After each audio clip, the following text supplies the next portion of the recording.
C'est parce que le citoyen est le premier maillon de la chaîne de tri qu'il est nécessaire de faire prendre conscience aux nouvelles générations de l'importance du recyclage des déchets. Actuellement, des élèves du collège Le Sourdis travaillent avec leurs professeurs en sciences et vie de la terre sur l'éco-citoyenneté. Pourquoi trier ces déchets? Quels sont ceux recyclables? Où les déposer? Comment sont-ils traités? Et où vont-ils? Voici quelques-unes des questions sur lesquelles les collégiens planchent chaque mercredi matin.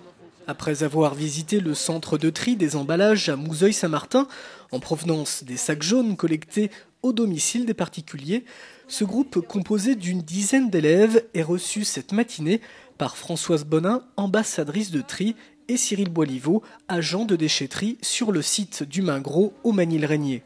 Une déchetterie gérée par le syndicat mixte pour l'élimination des ordures ménagères, autrement dit le SMEOM du secteur de Luçon. Ici, plusieurs tonnes de déchets sont déposées par semaine, mais pas n'importe où et pas n'importe comment, c'est ce qu'ont pu constater les collégiens. Une visite nécessaire pour mieux comprendre le devenir des déchets non ménagers. C'est, oui, bien sûr, important, et justement voir ce que l'on en fait après. Puisque bien souvent, on se dit, la déchetterie, voilà, on va déposer nos déchets, et puis tout va bien, on s'en va, on est tranquille. Mais justement, il faut prendre conscience de ces déchets, où ils vont, et peut-être justement avoir le moins de déchets possible, parce que c'est vrai que quand on est sur ce site, on s'aperçoit tout de suite des quantités, des tonnages, puisqu'ici on parle en tonnage. Donc l'importance de voir et peut-être maîtriser aussi certains achats, puisqu'on voit par la suite les difficultés que l'on a à soit recycler, enfouir. Ce groupe d'élèves a donc effectué une visite de la déchetterie et découvert son fonctionnement, comme par exemple les différents tris effectués sur ce site, au travers des bennes de recyclage, le prix du tonnage ou encore quels sont les déchets valorisables. Le SMEOM qui multiplie ses efforts pour que les déchets soient de mieux en mieux triés pour pouvoir se recycler au maximum. On a du bois, le bois qui est très bien recyclé.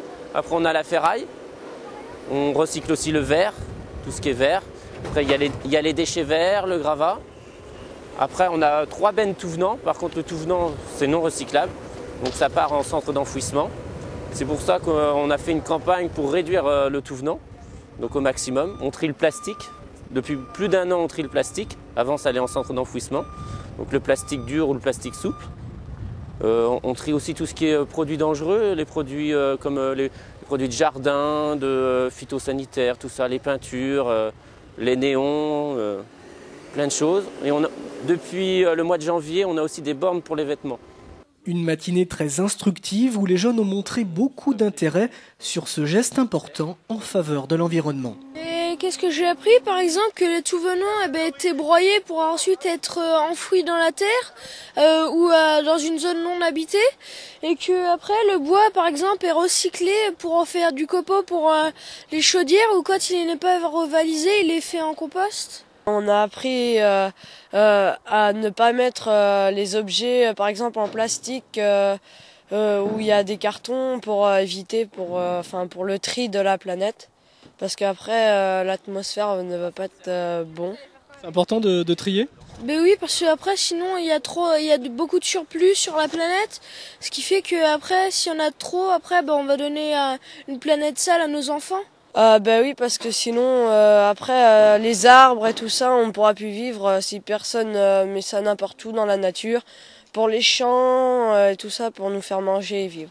À noter que 15 tonnes de déchets tout venant partent de la déchetterie du Maingros vers l'enfouissement chaque semaine et que le coût de la tonne s'élève à plus de 115 €.